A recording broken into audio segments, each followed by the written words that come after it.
Sallallahu Alaihi Wasallam berumur 25 tahun. Nah, ini mula-mula Nabi membawa barang dagangan milik Sayyidah Khadijah, yang memang semula-mulanya Nabi berharap barang dagangan Sayyidah Khadijah itu Nabi juga ikut serta menjual atau membawa barang dagangan Sayyidah Khadijah ke Syam. Rupanya pucuk dicipta ulang pun tiba. Khadijah mengirimkan utusan kepada Nabi menawarkan supaya Nabi membawakan barang dagangan Khadijah. Jadi ketika Nabi berumur 25 tahun, Nabi membawa barang dagangan Sayyidah Khadijah ke Syam. Khadijah pun memberikan barang dagangannya kepada Nabi. Bukan hanya barang dagangan yang diberikan Nabi, diberikan oleh Sayyidah Khadijah, akan tetapi disertakan oleh Khadijah juga budak laki-laki Sayyidah Khadijah yang bernama Maisarah untuk membantu keperluan Nabi baik di perjalanan maupun ketika di tengah-tengah perdagangan. Maka ketika itu Nabi bersama Maisarah berangkat dari Mekah menuju ke Syam membawa barang dagangan Sayyidah Khadijah. Ketika sampai ke Busra, Busra ini sebuah kampung, sebuah desa perbatasan antara negeri Syam dengan tanah Arab. Jadi ada Busra, tapi sudah masuk wilayah kekuasaan Damaskus, kekuasaan Syam ketika itu. Ketika sampai di Busra, Nabi pun berjumpa dengan pendeta rahib Nastura yang ada di Busra. Pendeta Nastura ketika melihat dan mengamati Nabi Sallallahu Alaihi Wasallam, maka apa yang ia duga, apa yang ia ketahui melalui kitab-kitab samawi, yaitu kitab-kitab yang diturunkan oleh Allah kepada nabi-nabi sebelum Nabi Muhammad, seperti kitab Taurat, Zabur, Injil. Di dalam kitab itu diterangkan, dijelaskan bahwa ada yang namanya Nabi akhir zaman. Diceritakan sifat-sifat Nabi akhir zaman di dalam kitab itu. Terlebih lagi pendeta Nastura, karena pendeta Nastura ini asal mulanya beragama Yahudi. Ia sangat mengerti dan paham tentang kitab Taurat. Kemudian masuk agama Nasrani. Pendeta Nastura juga paham dengan kitab-kitab Nasrani, kitab Injil. Di situ disebutkan, diceritakan tentang Nabi akhir zaman. Ketika melihat Nabi, maka apa yang dia ketahui melalui kitab-kitab samawi tentang ciri-ciri Nabi akhir zaman memang terkumpul ada pada diri Nabi. Akhirnya pendeta Nastura pun menanyakan perihal itu kepada Maisarah tentang Nabi Muhammad.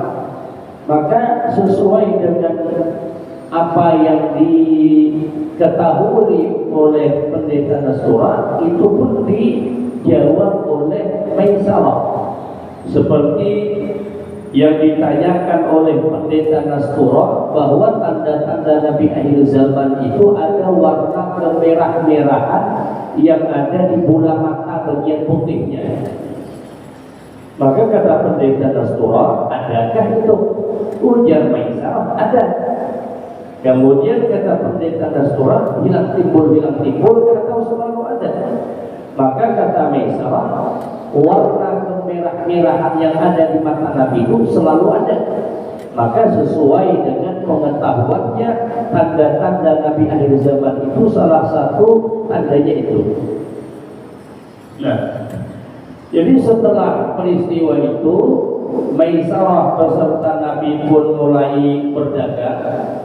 Selesai dari perdagangan, Nabi dan Maisarah pun pulang ke Mekah. Jadi dari Syam pulang ke Mekah, cuma tidak melalui Busra lagi. Ketika Nabi pulang ke Mekah, itu ketika sampai di Mekah pas tengah hari.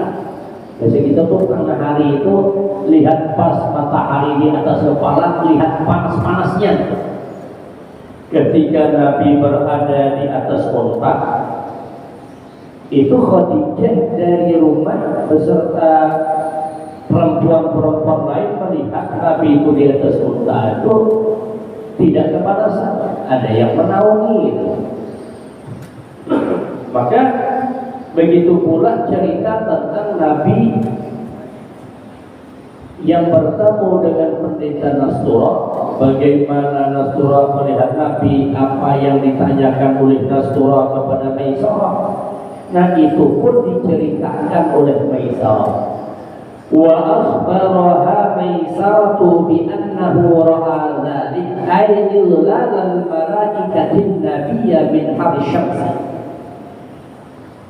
Maisarah menceritakan kepada Sayyidah Khadijah bahwa Maisarah melihat Nabi itu dinaungi oleh malaikat dari panasnya matahari, dari panas terik cahaya matahari. Fis safari kulli, pada seluruh perjalanan, ai fi dhihabihi wa iyabihi, baik pada waktu pergi Nabi dari Mekah ke Syam maupun dari Syam pulang ke Mekah, Nabi itu senantiasa dilindungi dari panas matahari. Ketika Nabi pulang, memang dilihat oleh Sayyidah Khadijah Nabi itu dinaungi. Ditambah lagi cerita oleh Maisarah. Wa akhbaraha Maisaratu bi annahu waqa'a khisamun bainan nabiyyin wa bainar rajulin fi sil'ah. Dan Maisarah pun menceritakan kepada Khadijah bahwa ketika Nabi SAW membawa barang dagangan Khadijah ke Syam, itu ada terjadi suatu perbentakan, terjadi perselisihan antara Nabi dengan seorang laki-laki pelanggan. Intinya ketika Nabi lihat baju welan itu adalah cekcok dengan pelanggan. Akhirnya faqala dzalika ar-rajul ukhud billahi wal uzza. Kata laki-laki itu kepada Nabi, karena ada cekcok dalam masalah jual beli. Ya, inilah kata pelanggan. Kalau memang bujur apa yang engkau katakan, bersumpahlah engkau billahi wal uzza, dengan menyebut nama Lata dan Uzza. Faqala ulri ma harabtu bihima. Mendengar apa yang dikatakan oleh laki-laki itu, Nabi menjawab, kalau bahasa kita, saumuran aku jadi Nabi. Ada pacangan hakun disuruh bersumpah dengan menyebut nama Lata dan Uzza. Jadi pertikaian antara Nabi dengan pelanggan itu tuh, yang Nabi disuruh untuk bersumpah dengan menyebut Lata dan Uzza, tapi Nabi tidak ada. Diceritakan oleh Maisarah hal itu kepada Sayyidah Khadijah. Jadi memang tanda-tanda Nabi akhir zaman itu memang ada pada Nabi. Jadi Nabi dari semenjak sebelum diangkat jadi Nabi, bahkan dari semenjak kecil, jangankan hendak menyembah berhala, bersumpah dengan nama berhala pun Nabi tidak. Padahal Nabi hidup pada masa jahiliyah, hidup di masa-masa orang-orang yang menyembah patung berhala. Jadi Lata dan Uzza ini sebahagian aja deh, nama-nama patung-patung berhala sesembahan orang jahiliyah pada masa lalu. Sebenarnya banyak lagi, ada ngarannya Lata, Uzza, Manah, Hubal, itu itu ngarang-ngarang patungnya dan lain-lainnya. Cuman dua ini yang masyhur, yang terkenal ya, Lata dan Uzza. Jadi Lata dan Uzza ini sebenarnya patung, tapi sosok patungnya itu patung kebinian. Karena ketika itu masa jahiliyah itu sudah bercampur kepercayaannya dengan Yunani kuno. Yunani kuno itu kan kepercayaannya itu percaya dengan dewa dewi. Jadi Lata dan Uzza itu patung dewi-dewi, patung kebinian. Dewi-dewi diulang patung disembah. Jadi pada masa ketika Mekah ditaklukkan kaum muslimin, Nabi suruh para sahabat untuk menghancurkan patung-patung. Seperti patung Lata. Lata ini patung yang ada di Taif. Ini patung yang ada di Taif. Itu oleh Nabi menyuruh sahabat Mughirah dan Abu Sufyan untuk berangkat ke Taif, hancurkan patung Lata. Lalu dihancurkan oleh para sahabat.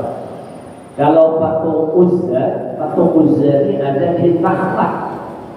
Ketika Fathu Makkah, Nabi perintahkan kepada Khalid bin Walid beserta pasukannya untuk berangkat ke Nakhlah menghancurkan patung Uzza.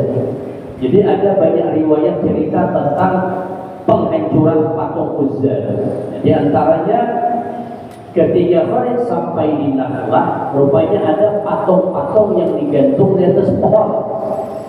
Maka pohon itu tebal, rabah, patung-patung dihancurkan. Setelah menghancurkan patung-patung itu, Khalid bin Walid menghadap ke Nabi, melaporkan bahwa patung Uzza sudah dihancurkan. Dijawab oleh Nabi, apa yang engkau lakukan itu jadi belum apa-apa lagi, tidak belum kau hancurkan. Maka Khalid bin Walid kembali ke Nakhlah. Rupanya ketika Khalid bin Walid itu hendak sampai ke Nakhlah, jadi Nakhlah itu ada sebuah tempat peribadatan, tempat mereka menyembah Uzza. Itu ada pelayan-pelayan, penunggu-penunggu.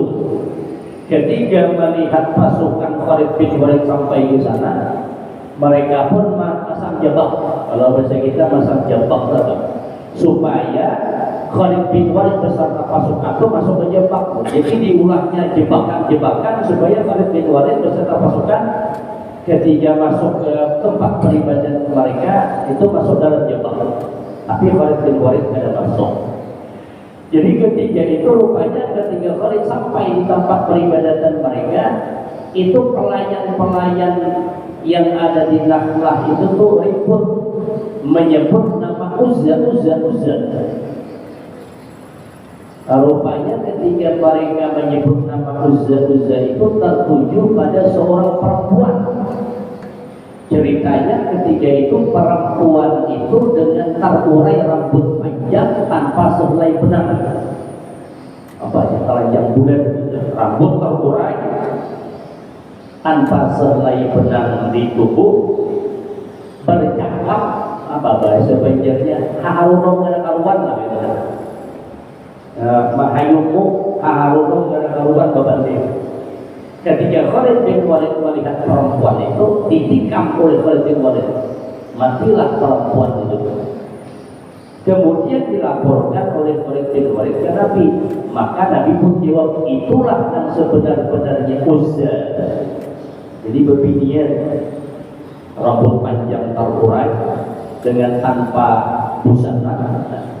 Itu saking ngebat jahiliyahnya masa itu. Bahkan dalam riwayat lain menyebutkan patung Uzza itu ketika Khalid bin Walid menyerang, jadi diletakkanlah sebilah pedang digantungkan di patung Uzza. Mereka berharap supaya patung Uzza ini bisa membela diri ketika dihancurkan oleh Khalid bin Walid. Hendaknya parah. Kalau bahasa kita, kami kadang-kadang bantu kau, bisa kau lagi itu parang ada, mau Khalid bin Walid dalam hantar juga. Itu saking jahiliyahnya pada masa itu. Tahu patung tu benda mati, itu jual si pakpun dan pacangannya kulitnya menyimak, digantungi pedang. Berharap ketika dihancurkan oleh pasukan Nabi Muhammad, dia bisa membela diri karena sudah disangui pedang. Karena pacangannya mangkap ke pedang marawis ke orang. Kenapa pedang mati? Itulah salah satu alasan saking jahiliyahnya pada masa itu. Menyembah patung yang tidak tahu apa-apa. Nah, jadi ketika Nabi membawa barang dagangan Sayyidah Khadijah, ada cekcok sedikit dengan pelanggan itu menyuruh Nabi untuk bersumpah dengan menyebut nama Lat dan Uzza. Nabi jawab, seumuran aku jangan aku disuruh bersumpah dengan menyebut Lat dan Uzza. Nah, kejadian itu diceritakan oleh Maisarah kepada Sayyidah Khadijah.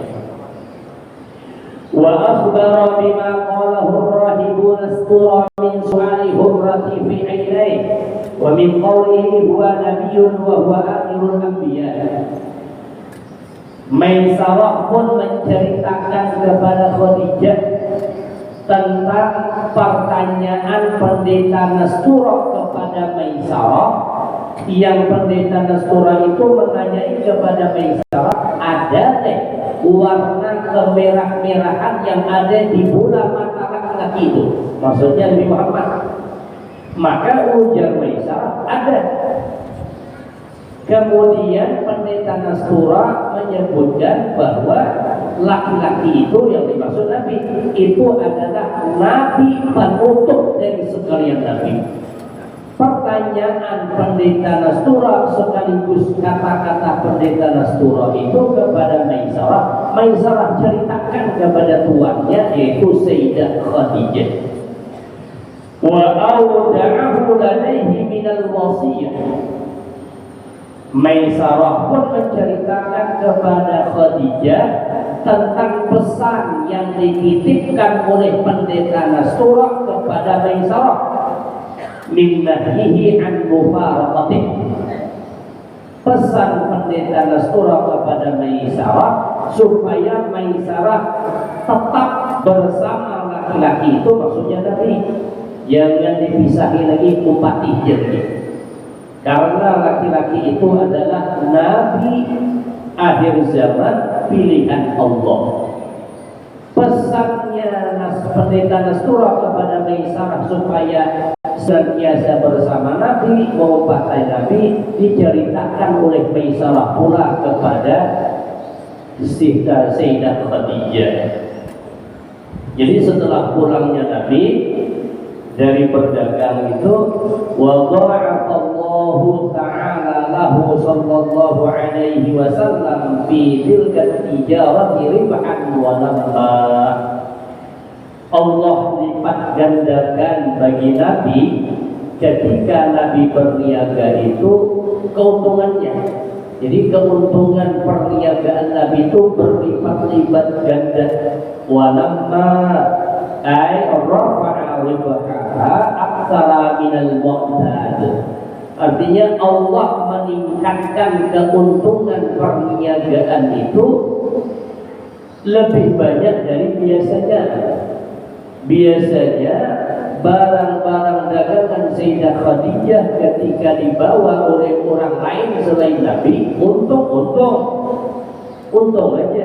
Cuma ketika Nabi yang membawa, berlipat-lipat ganda keuntungan, melebihi dari kebiasaannya.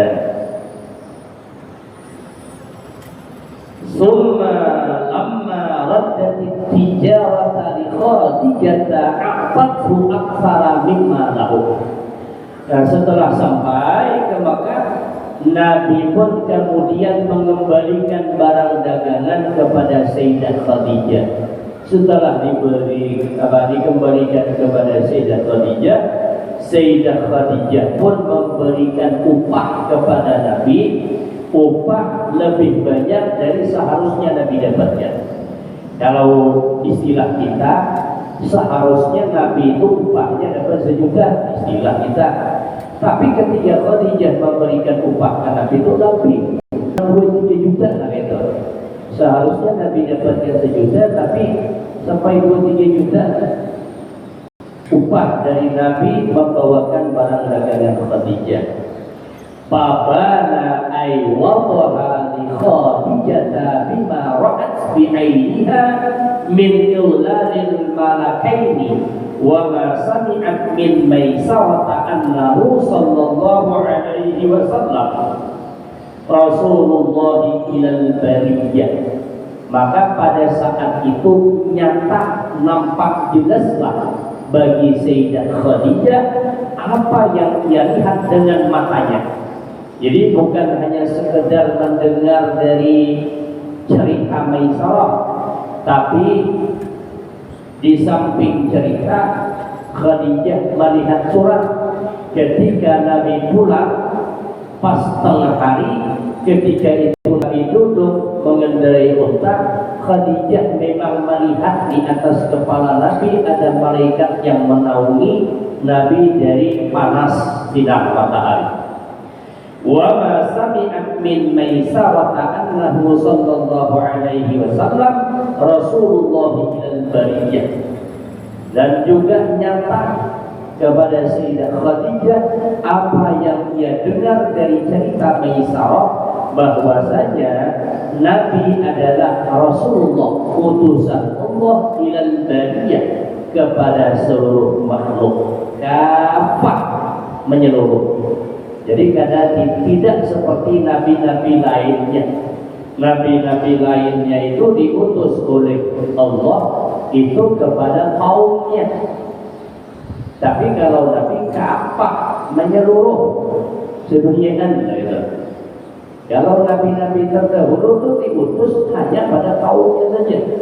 Tapi kalau Nabi kafah, menyeluruh, baik bangsa manusia maupun bangsa jin. Kita tahu bahwa yang bisa memanggil, melihat, memerintah kepada jin itu kan Nabi Sulaiman. Nabi Sulaiman, jin tunduk dengan Nabi Sulaiman, patuh dengan Nabi Sulaiman. Tapi Nabi Sulaiman tidak disuruh oleh Allah mendakwahi jin. Jin tunduk kepada Nabi Sulaiman, tapi Nabi Sulaiman berdakwah kepada rakyatnya, bukan kepada jin. Nabi diutus jin dan manusia, jadi kedua-duanya. Jadi kalau bahasa wajibnya apa? Dunia nyata maupun dunia gaib, Nabi itu diutus apa? Kafah, menyeluruh.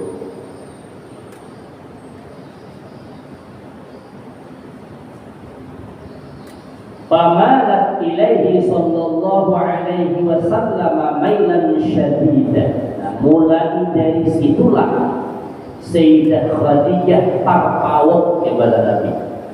Terpautnya itu dari injaan tubuh wujudan terpaut. Kalau bahasa wajibnya apa? Naksir jatuh cinta itu injaan Khadijah dengan Nabi. Thumma 'aradat nafsaha 'alaihi liyatazawwajaha. Kemudian Sayyidah Khadijah pun menawarkan dirinya kepada Nabi supaya Nabi mau meminang, mempersunting Sayyidah Khadijah. Qila biwasitati imra'atin wa qila bila wasithah.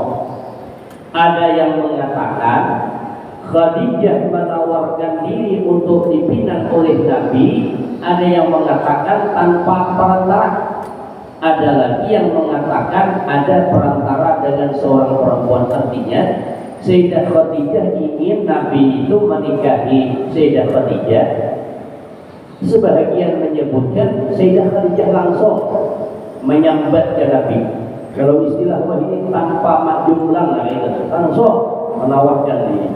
Ada lagi yang menyebutkan ada perantara majumlang dan menyebutkan keinginan Sayyidah Khadijah supaya Nabi mempersunting melalui seorang perempuan yang menyampaikan ke Nabi.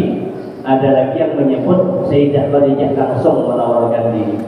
Kalau istilah kita hendaknya nikah orang itu lah. Wa ba'da ruju'ihi min Busra, bisyahraini wa khamsata wa ishrina yawman khatabathu ay talabat minhu ay yatazawwaja li nafsiha litatamma minal imani bihi sallallahu alaihi wasallam tiba raya.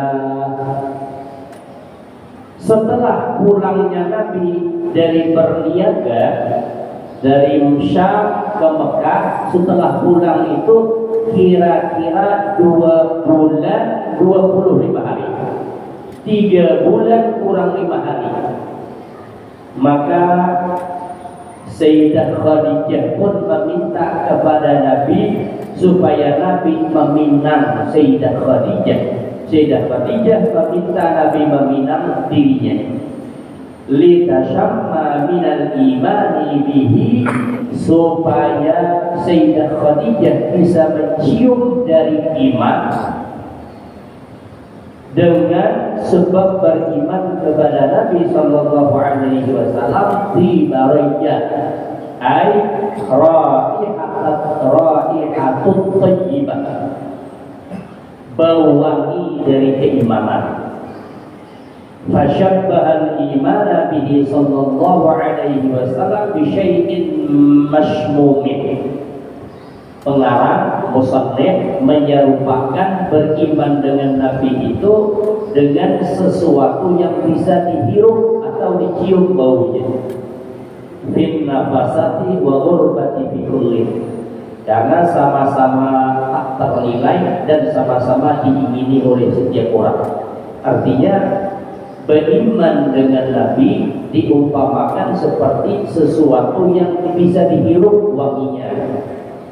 Jadi Sayyidah Khadijah ingin dinikahi oleh Nabi, intinya ingin beriman dengan Nabi, karena sudah tahu berita bahwa Nabi itu kelak akan menjadi Nabi akhir zaman. Fa'akhbara Nabi sallallahu alaihi wasallam a'mamahu bima da'athu ilaih hadhil bardah. Maka Nabi pun menceritakan kepada paman-paman Nabi dengan apa yang diajak oleh Sayyidah Khadijah kepada Nabi supaya Nabi meminangnya. Jadi hadhil barratut taqiyah, perempuan yang baik, perempuan yang bertakwa. Dalam naskah lain disebutkan naqiyah, pakai non, naqiyah artinya suci, karena li'annaha kanat tud'a fil jahiliyyati bidh-dhahirah li shiddati 'afafiha wa siyaniha. Karena pada masa itu, pada masa jahiliyah, Sayyidah Khadijah hidup di masa jahiliyah, tapi Sayyidah Khadijah dipanggil oleh orang dengan perempuan yang suci, li shiddati 'afafiha wa siyaniha. Karena Sayyidah Khadijah amat sangat menjaga kehormatannya dan menjaga harga diri. Artinya seorang perempuan, maaf cakap, seorang perempuan janda pula, hidup di masa jahiliyah pula, tapi begitu kuat menjaga kehormatan, sampai-sampai Sayyidah Khadijah itu digelar pada masa jahiliyah dengan perempuan thahirah, perempuan yang suci. Kalau jahiliyah kan kita hidup bukan di masa jahiliyah. Bininya menikah, waktu nikah memang kelihatan kayak orang lelaki, kayak ibu-ibu. Sampai orang janda mengelis pula, kan lain kayak itu. Padahal hidup ada di masa jahiliyah. Waktu menanti biasa-biasa aja, wajah keibu-ibuannya itu kelihatan. Sampai janda Allah pada gadis lagi, pakaiannya, kelakuannya itu di dunia maya, ada di kebilaan, ada di dunia maya, nanggung model itu berubah drastis gitu. Nah, Sayyidah Khadijah ini kan seorang perempuan janda hidup di masa jahiliyah tanpa diatur oleh norma-norma agama. Walaupun hidup di masa jahiliyah, tapi Khadijah amat sangat kuat menjaga kehormatan dan harga diri. Maka terkenal Sayyidah Khadijah ketika itu seorang perempuan thahirah, perempuan suci, perempuan yang bertakwa. Jadi Nabi menceritakan itu kepada paman-paman Nabi, para ibu fiha. Paman-paman Nabi mendengar berita itu amat senang banget. Khadijah menawarkan diri kepada Nabi untuk dinikahi. Diceritakan Nabi kepada paman-paman Nabi, bukan main girang gembiranya paman-paman Nabi. Kenapa? Li fadlin wa dinin wa jamalin wa malin wa hasabin wa nasabin. Bukunya langka, 1001 jadi begini gitu. Orangnya istimewa, agamanya berpegang dengan agama kuat, jabat bungas pula, malin sugih pula, hasabin orangnya punya kedudukan tinggi pula di tengah kaumnya, wanasabin nasabnya pula tinggi. Jadi 1001 ya. Jadi paman-paman Nabi mendengar Sayyidah Khadijah hendak awan Nabi itu bukan main gembiranya. Yang pada akhirnya ketiga itu paman-paman Nabi pun, diantaranya Abu Thalib, ada Sayyidah Hamzah, membawa Nabi ke rumah orang tua yaitu Sayyidah Khadijah, meminangkan Nabi Khadijah untuk Nabi. Bermahar, pakai mahar. Maharnya itu kurang lebih 20 ekor unta betina. Jadi kada sini kita ada 20 ekor unta betina. Insya Allah dalam pertemuan selanjutnya kita lanjutkan. Sampai di sini mudah-mudahan ada manfaatnya. Ala hadhihi wa likulliyatin salih wa ila hadratin Nabi al-Fatihah. أعوذ بالله من الشيطان الرجيم. بسم الله الرحمن الرحيم. الحمد لله رب العالمين الرحمن الرحيم مالك يوم الدين. إياك نعبد وإياك نستعين اهدنا الصراط المستقيم صراط الذين أنعمت عليهم غير المغضوب عليهم ولا الضالين. بسم الله الرحمن الرحيم. الحمد لله رب العالمين والصلاة والسلام على أشرف